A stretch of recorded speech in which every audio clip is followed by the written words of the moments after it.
magandang hapon. Ngayon ay March 18. So, andito ako sa Antipolo.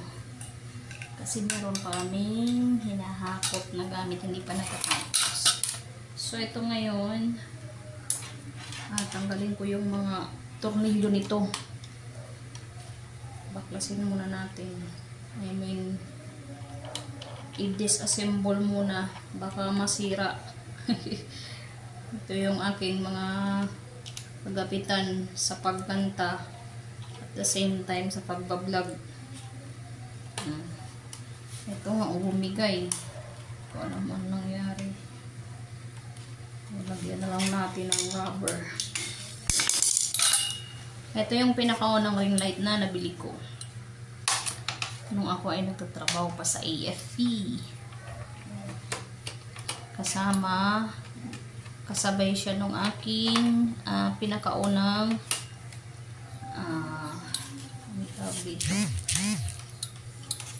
microphone. Ayan.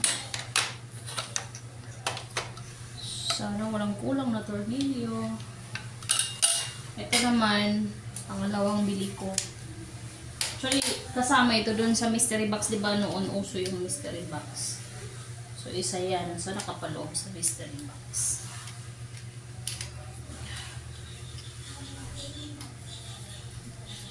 Disassemble ko para hindi siya kumain ng space doon sa sasakyan.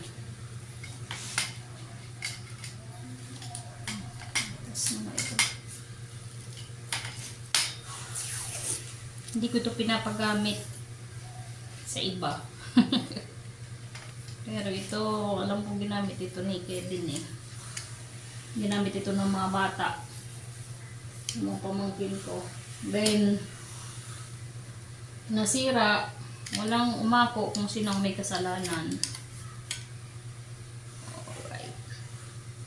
Plastic lang kasi ito. Itong mga ganito niya. Kaya pag masyadong nahigpitan, pumuputok. Okay, done for the set 1. Okay, ito naman yung isa. Ayan o, meron pa kaming hinahakot. So, hindi pa tapos. Hindi ko kasi kaya mag-straight ng gawa doon sa kabila kasi pag ganito, sobrang init. Sobrang init doon kapag hapon. Hapon ka gagawa, hindi mo kakayanin. Sobrang init niya.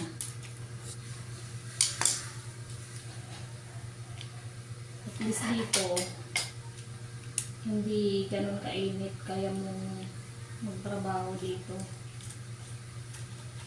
Sabi ko mamaya kami konti, mamaya namin i-deliver doon yung mga gamit para kupa na yung araw. Kasi hindi ko na talaga kaya. Mag-init. So, ito muna. Alas natin.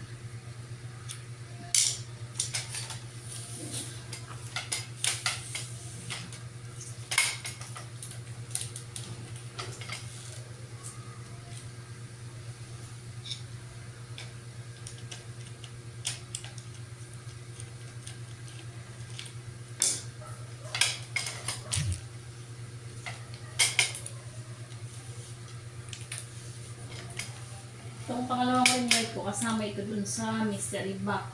Ang bili ko ng mystery box. 2,000. May oven. May ganito. Hindi siya natanggal. Tapos, may ibang gamit sa kusina. Oven, coffee maker. Lagayan ng oil. Tapos, ito. Yung ginagamit sa pagbe-bake. Ayan, nabili ko ito nung may work pa, nagtrabaho pa ako sa AFP.